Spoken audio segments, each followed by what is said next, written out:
if someone left their manure in the public domain and someone else takes it, the issue of theft could be because it was their property also. No, it's not true. Okay, so let me just clear it up. Kevin's asking a good question.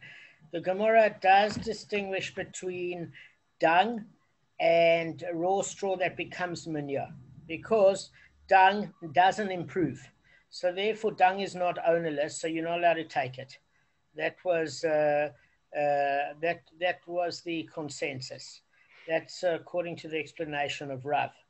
As far as manure is concerned, that becomes manure or compost from degrading straw, people, just hang on a second. Let me just turn off my phone, guys. People are putting it in the public domain in order to improve it. In other words, it goes from straw to a compost state, which increases in financial value and in utility. And therefore, everybody was putting hazards in the public domain. So therefore, the penalty for that is if it damages, they have to pay. But also that their straw that might be worth a few thousand rand is declared ownerless. So the first person that can come to take it can, in fact, claim it as his own.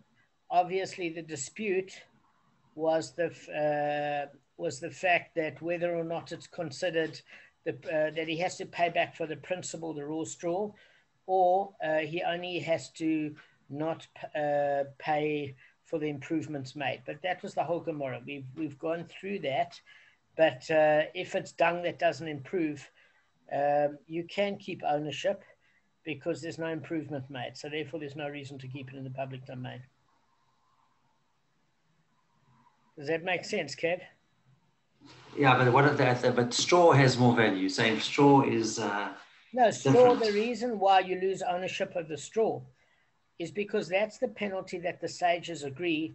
Because if your straw could improve in terms of the treading of other horses and animals and rain and the physical composition breaking down as well as the chemical composition, where it becomes more valuable, then everybody would put their unprocessed straw in the public domain. And therefore hazards would be created everywhere. Okay. So on that basis, they lose ownership because they've created a hazard in the public domain. And that's why whoever takes it is not considered a thief at all. That's their fine, their punishment, so to speak, for doing that, for creating the hazard. Correct. But what about you said the capital, the initial value? They don't lose that. No, that was the discussion in the Gemara, because what happened in the discussion with Gemara is that if you have a look, there were two divergent opinions. There was Rav Zairi that said, you have to pay back for the raw straw that they put in the public domain, but you don't have to pay them for the improvements if it increases in value. Rav was saying that, no, you don't even have to pay them back the principal of what that straw was worth. Because, let me tell you his rationale, Rav's rationale. If I say to you that all you don't have to pay me is the profit, but you have to pay me for the original material before it increased in value, I'd say there's no loss. There's no loss. Why can't I put a hazard in the public domain? There's no punishment then. You're still giving me back the original mainly. Maybe I can't sell my straw, and this is the quickest way to turn it into cash. So according to Rav, it's much more stringent. According to the Rav, point is it created a hazard in the public domain, which shouldn't. According to Rav Zairi, he's saying, listen, that's a bit hard, because the person can lose a lot of value here. So let him just make it a futile incident that there was no point to it. In other words, okay, got paid back by the straw, but now he has to go from stage one at getting his manure done. So maybe next time he'll wake up and make sure his own horse has trodden it instead of waiting for foot traffic. Yeah. So that's the discussion between those two. Sure. Okay. All right. So just in a nutshell, Arth needs to go through why Rav could say that the sages support his view. In this particular case, All right, guys, let's do the new Mishnah. I'm just going to share my screen, and then I would like, Kiba, would you do the reading for us, by the way? You can't see. Oh, he can't see. I thought it's just we can't see him. I can, but no, my video's off. But Damon, okay. I didn't bring the Gemara with me. No, I want you to just read what's on our screen when I'm sharing it, because it's an honor to have you here. So just Okay. He's on a phone. My phone. Okay, let's try. So if two potters were walking one behind the other, what's the rest of the sentence? And they were walking basically one beside each other in the public domain.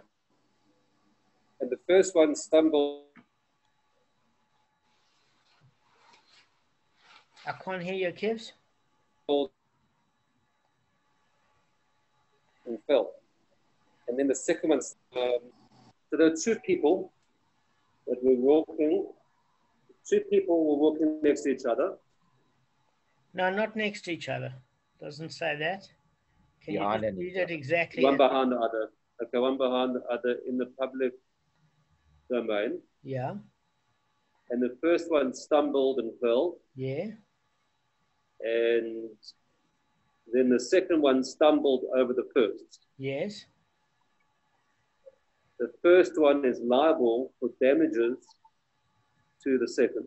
Excellent. Excellent.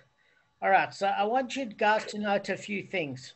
It doesn't just mention two people, it mentions two potters. Now, potters could mean a few things. So it could be Harry Potter's cousin. Okay, Gandalf. It could be Gandalf. Or alternatively, it could be a pothead, somebody that smokes marijuana. Or alternatively... Why are you looking at me, Dave? What? Why were you looking at me when you made that comment? I wasn't looking at you. I was actually looking at the Mishnah. No, But if you, and the third view is, what is a potter in biblical terms? It's somebody that makes ceramics, pottery. Yeah. Pottery, yeah. So why are they discussing potters? Because potters is a perfect example of guys that are walking with delicate ceramics. So here we're going to be able to discuss a daf of what happens when a person injures another person with his body and he breaks somebody else's utensils when they smack into each other. So that's why it set it up as potters, because it obviously creates a scenario perfectly. Then the other thing to bear in mind is the one was walking behind the other. There are different halachas if you're walking next to each other in terms of liability, which we're going to discuss. But in this one, it's one behind another. That's why it's pretty specific it gives. But you read well, and let's just go through this particular Mishnah. Okay. All right. So guys, if two potters were walking one behind the other in the public domain, and the first one stumbled and fell, and then the second one stumbled over the first one is liable for damages to the second. Good. It's quite I don't know what to say. It's quite a tall order if you ask me, because why? The first one fell. It's not as if he fell on purpose and caused purposeful damage to the second one. Okay, I think Akiva is bringing up an excellent point. That's why we miss you, because you bring up points immediately that are the essence of the Gemara. These are the two discussions we're having, where basically you've got Rabbi Meir, and Rabbi Meir has always held that if you will stumble, it's a case of negligence, Akiva, because you don't look where you're going. Anybody that stumbles generally is because they're walking too fast and they're not paying attention. Okay, unless they've got some damage or something. Unless it's a freak of nature where they have some neurological defect or some muscle spasm or something really medical. Most of the times, why do accidents happen? Because people drive very fast and their reaction time isn't good. That's why accidents happen. If you keep to the speed limit, it's unlikely the amount of serious accidents happen. There will be accidents, but you'd either mitigate the damage or you could avoid the accident. So Rabbi Meir said that there is negligence involved. Now, there are those that might explain Rabbi Meir is different. He's saying, listen, I hear you, that, but it's also the fact of it is a kibbutz. If you having a ming vase and somebody just trips in front of you and you lose that, and you could lose your job because that ming vase, you were working for a person that had a antique shop and that was worth £50,000. The guy's going to say, listen, I'm not interested if somebody tripped in front of you. Does he have insurance? You're going to pay for it, because at the end of the day, how's it your fault? How's it your fault? So that's another case in terms of liability. It might not be anybody's inverted commas fault. They might not have plotted a month in advance to try and plot and scheme to damage your life. But it's like when somebody says to me, I'm sorry. It's amazing. This word sorry is like it gives you a license to do what you want to do. Somebody says it was an accident. So tell me something, guys. If somebody hits the back of your car and they plotted 1 month in advance, they've been watching you going from Northview High School to the kosher world every day and seeing your patterns, and they suddenly sneak up in you and say, gotcha, and hit you with the back of the car. Or they're on their cell phone, they weren't looking properly, or they weren't on their phone, but they just suddenly come to a realization and they hit your car. What's the difference to the actual damage of your car? Is anything different? It's compared to what? Premeditation compared to a momentary lapse of awareness. No. Damage, it's a liability. Damage will be the same. Same liability. There's no Correct. distinction. So under the laws of heaven, Hashem will know who's plotting against who, but for the laws of man, it will cost you the same amount of money. The damages are isn't different. The only thing that's different is intent, but the result is the same. Akiva, so that's one aspect to bear in mind. Okay, then there's another aspect to bear in mind, and that aspect, Akiva, is the opinion of Rav Yochanan. Okay, so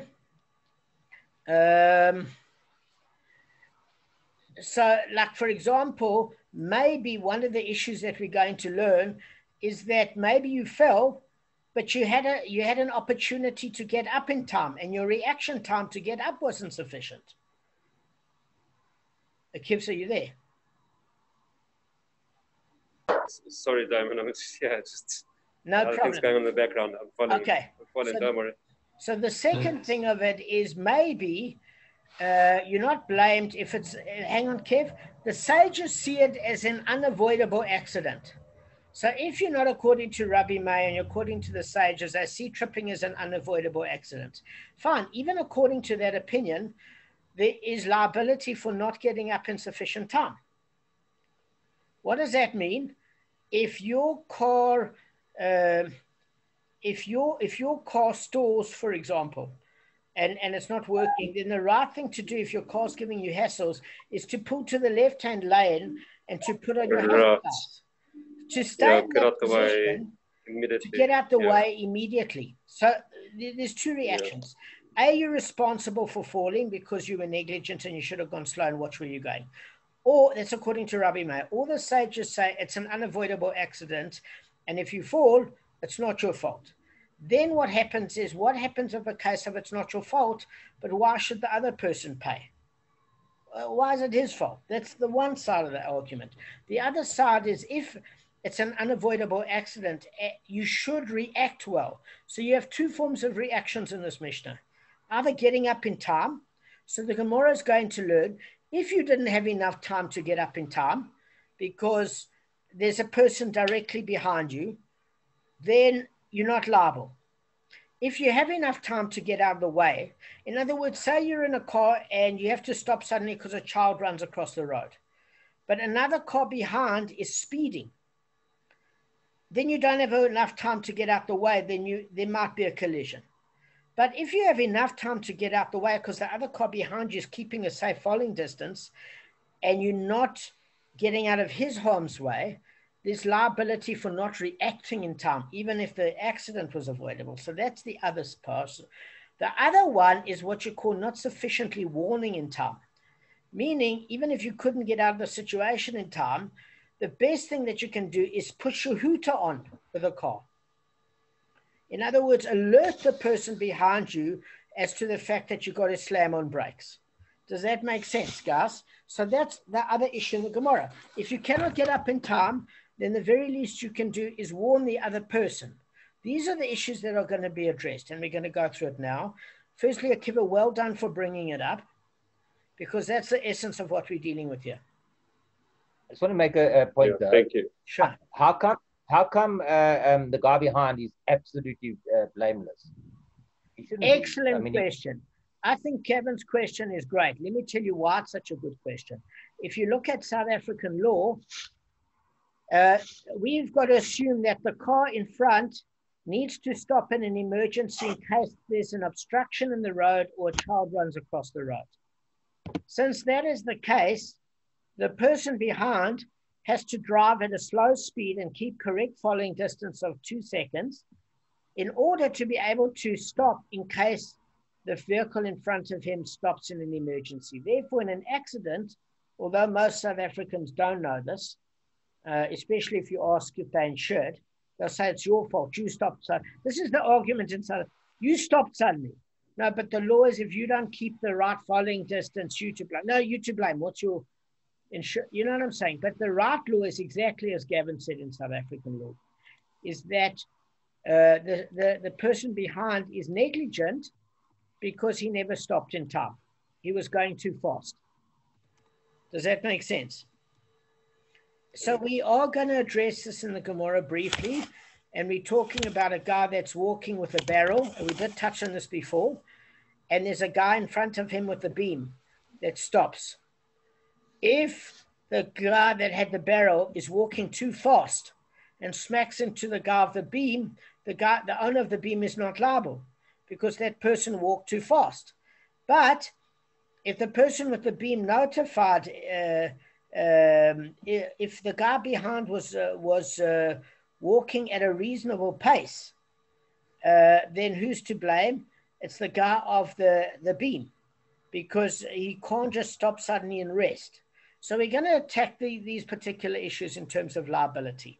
And by the way, Gavin's got a point, because if the second person tripped over the first, but the second person tripped the third person, then the second one is culpable for the third person. But the only thing you've got to remember, Gavin, is Torah law is different to man-made law. Okay? One of the differences is in man-made law is that you've got to account for the fact that most people are despicable. They're not scared to take an oath and lie using Hashem's name. You know, in the Bible, we say, in God we trust, let's take an oath. You know, all these courtroom dramas in America, you have to swear in the Bible. And that comes from the Talmud, where you would swear in God's name that you were telling the truth. And rather than make a false oath, people would come clean and say, listen, I've done wrong, I'm lying. But today there's no such fear of God, unfortunately.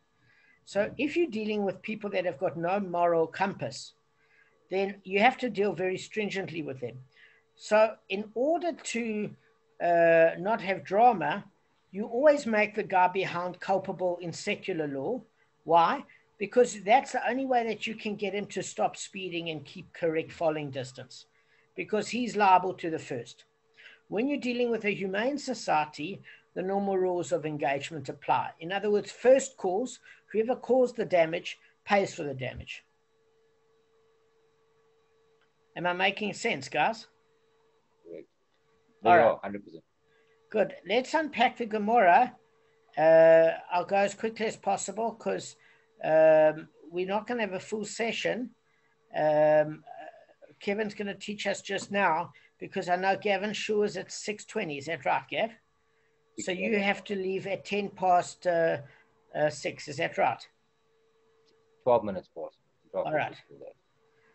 All right. So the Gemara explains the Mishnah. Rav Yochanan said, do not say that our Mishnah is consistent only with Rabbi Meir, who says that one who stumbles is considered negligent, and that is why the first potter is liable.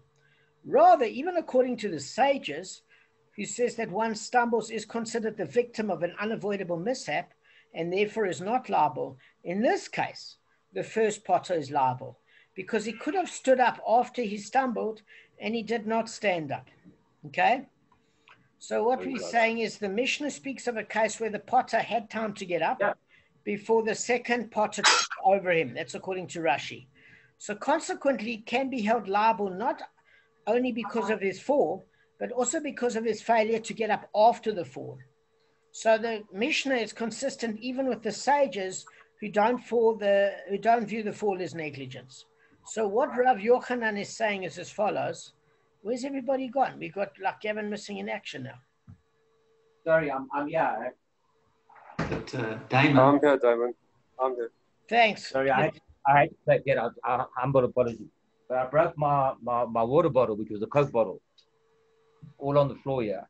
Anyway, it's fine. All right, hang on, Gav. How much did you miss? But about 20 seconds, he didn't miss much. Now he's frozen.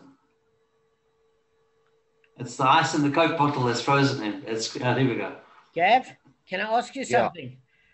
Just repeat the concepts of what we were talking about, how Rav Yochanan said Rabbi Meir and the sages both accept culpability for the potter. Kevin, you explain it. I actually walked out as you were saying that. Okay, so let's see the guys that were here. Arthur, do you want to explain it? You said that it was exactly the same. Okay, does Kevin want to explain it? Culpability, what if the first guy, the second guy... How does Rav Yochanan prove that the Rav Meir and the sages agree about potter liability? Prove? Oh, no, I can't say. I don't know. All right, so guys, you all missed everything. So let me repeat it. No, guys, it's fine. Let me repeat it. But just repeat it. I wasn't here. I was outside. All right. Guys, I hope I've given you a fright and you're actually concentrating. But Damon, just before you do that. Yeah. So because it says they're potters, we can assume that the second guy was carrying ceramic. Yeah, that's which obviously got damaged. That's the whole point. That's the whole point of using the example of the potter. Absolutely. Is that we're going to discuss, are you responsible for the utensil as well as the person, etc., etc. So the first guy would think he's patur, not potter. That's very funny. He's chayiv, but the second one is potter, patur. Yeah. That is cute, Kev. That's quick. That's actually very cute, man. So, all right. Let me just repeat what I was saying a second. All right. So the first thing is you've got Rav Yochanan. And he explains the Mishnah as follows. He said, don't say that our Mishnah is only consistent with Rabbi Meir, who says that one who stumbles is considered negligent. And that is why the first potter is liable, right? Rather, even according to the sages who say that one stumbles is considered the victim of an unavoidable mishap and therefore is not liable, in this case, the potter is liable because he could have stood up after he stumbled and he didn't stand up. So what we're saying is as follows, is like, if you want to say, Rav Yochanan is saying this, and Rashi is explaining it. If you want to say that this Mishnah is going according to Rabbi Meir, and the first potter is liable because there's no such thing as negligence according to Rabbi Meir. If you fell, it's because you didn't look where you were going. So Rav Yochanan says, fine, you can say the Mishnah is according to Rabbi Meir, and that makes sense. But Rav Yochanan is saying you can even say it's according to the sages. Because, and you say, well, how's that possible? Because the sages say that somebody that fell, it's an unavoidable accident. So how could they make the first potter liable when they generally make that person that fell not liable? Saying for a very important reason. Is because he's liable because, not because of his fall, but because his failure to get up after the fall. So that's why the potter pays. Because according to the sages, he could have got up in time. According to Rabbi Meir, the mere fact that you trip and don't look where you're going makes you liable. So intention doesn't come into play at all. At the end of the day, damage was caused. Yeah, that's exactly it. But I want you to distinguish the reason why Rav Yochanan says the sages would hold you liable. So we're dealing with a bottom line case here. is he didn't get up when he had enough chance to get up. All right, let's go on. I'm sure that's pretty straightforward. Yeah. So He could have got up. yeah, he could have got up. That's what Rav Yochanan is saying. But there are instances where people won't get up. Man. They can fall so We're going to badly. discuss that. Yeah, Gav, absolutely. We're going to discuss That'll that be a now. problem. So Rav Nachman bar Yitzchak said, even if you will say that our Mishnah refers to a case where he could not have stood up in time, he is liable even according to the sages because he should have warned the person behind him and he didn't warn him. So, Rav Nachman bar Yitzchak is saying exactly like Gavin, sometimes you got yourself injured and maybe you couldn't automatically have gotten up because you're kind of a bit shell-shocked, okay? So in that particular case, he holds, Rav Nachman bar Yitzchak, is that the Mishnah holds him liable because he didn't warn the person behind him. In other words, say he's black and blue and injured, Gav, he could still say, stop, I'm sore, I fell, wait. So that's why Okay. Rav, what? In that example, I agree. And then let's go one more example is if he had a seizure. No, So he Gavin, collapses. obviously everybody agrees if he's going to end up in IC. No, Gavin, we get Yeah. it. If there's a medical condition, of course we get that. But we're saying barring landing up on epileptin and shock therapy and everything going wrong. I'm saying we're talking about normal healthy individuals that Damon, yeah. we try not to stumble through this Mishnah, okay? Yeah.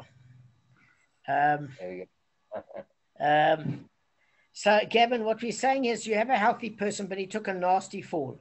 So now he's not getting up exactly. He's a bit shocked. He hit concrete or whatever. So Rav Nachman bar Yitzchak saying, but he should have still said to the guys, stop, I fell, and warned them. So that's why he's holding them liable. But Rav Yochanan doesn't agree with him. You know why? With Rav Nachman. He said because he could not get up in time, he could not be expected to warn the other person either because he was preoccupied. What do we mean by preoccupied? If you suddenly fall in a meter and landing on solid concrete, you're preoccupied because you're shocked. So if you don't have the presence of mind to get up in time because you still don't know what the heck is going on, how are you going to have the presence of mind to warn somebody? And also, you might not be aware that there is somebody behind. No. Here we're saying no, that you were aware. The very fact that the Mishnah says one was following one after the other. Generally, what happened with potters is it's not two random potters getting together because you could have behind you a steel merchant. Potters generally, ceramics were very big and heavy, Gav. So you would walk with maybe a few of you, you'd work in a factory and you'd go do deliveries or something. So here we're saying, obviously you knew there were maybe a chuku train, a row of you, maybe 3 or 4 of you behind each other carrying ceramics from point A to point B. That's the way the Mishnah set it up. Okay, so guys, just as long as you know why Rav Yochanan, Kevin, why does Rav Yochanan not agree with Rav Nachman? Just testing you. I can't say it. Okay. No, but is it? Okay. Arthur, you say. It's no problem, Kev. You say. What's the dispute? You're on mute. You know you're on mute. I think Can you hear me now? Yeah, no, I'm off mute now. I think the dispute's to do with the actual warning, whether he's able to warn or not to warn. Okay, and what That's would where the dispute's determine coming in. whether he's able to warn or not warn?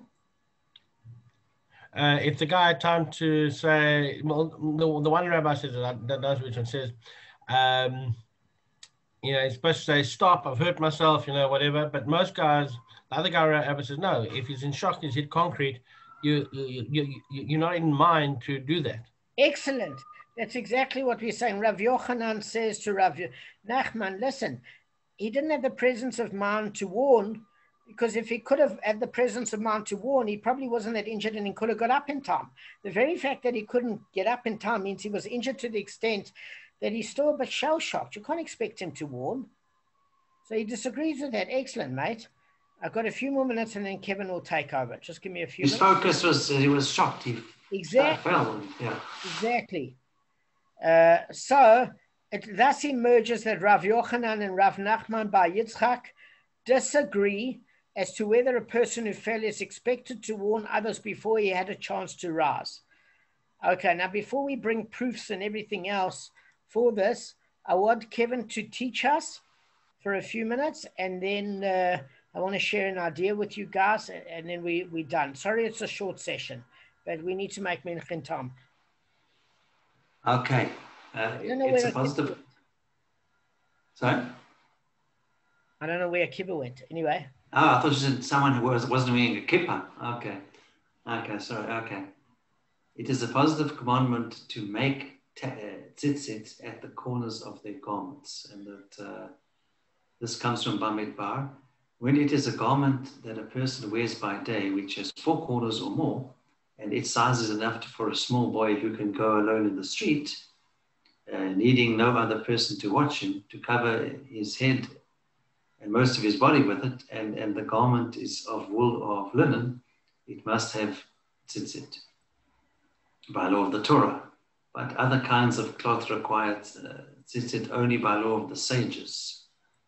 If someone clothes himself in a garment that has 4 corners and he has not put tzitzit on it, he has disobeyed a positive commandment. A youngster who has... What do you mean he's disobeyed? What do you mean? A positive commandment, because it says that's of the Torah. The Torah says laws of the Torah. Other kinds of... Okay, it says here, let's go back. You can go in this... where does it say? Okay, it must have... Okay, let's just go back to that sentence again. A small boy who can go alone in the street needing no other person to watch him, to cover his head and most of his body with it. If he can cover his head and most of his body with it, and that garment is made of wool or linen, it must have tzitzit by law of the Torah. Interesting. Talking that if the garment strings, or you talk about the garment itself? It says here, garment a person wears by day, 4 corners or more, and its size is okay. No, I'm talking about the shatnez aspect, because it can't be shatnez, but we learned that in order... No, it says wool or linen. Or linen. Okay. Yeah, wool or linen. So then, okay, maybe I didn't say that. Okay, a garment made of wool or linen must have, that has 4 corners, must have tzitzit on it, and that's chayav during daytime hours. Hold on 1 sec, sorry, charge the computer here. Sorry about that. Sorry about that. And let me just, let's continue. So if someone clothes himself in a garment that has 4 corners and he has not put tzitzit on it, he has disobeyed a positive commandment. A youngster who knows how to wrap himself properly, placing tzitzit before him and behind him, has the obligation of tzitzit by the law of the sages. It is necessary to be very careful about the commandment of tzitzit, since Scripture made it equal in importance to all of the mitzvot, attaching them to all of it. As Scripture says, and you shall see it and remember all of the commandments. And that's it, that's in Bamidbar. Okay, so there's sages, what sages rule, what Torah rules. Sages, okay, let's go back there. Okay, so there's the law of the sages and the law that they're 2 separate things, actually. But people know that basically 4-corner garment, you've got to have strings attached to it. Okay. Literally. I actually never knew about the thing with this, what the sages say. When it says a youngster, and what is a youngster? Below bar mitzvah age? Must be. Yeah. Hey, what do you say, Gavin and Arthur? Yeah, I say that. I concur. A youngster is by the so a youngster is obligated by the sages, but maybe it just says a youngster, doesn't say anything about adults. So maybe anything to add to that? Maybe that's when you have to start as a youngster. Yeah.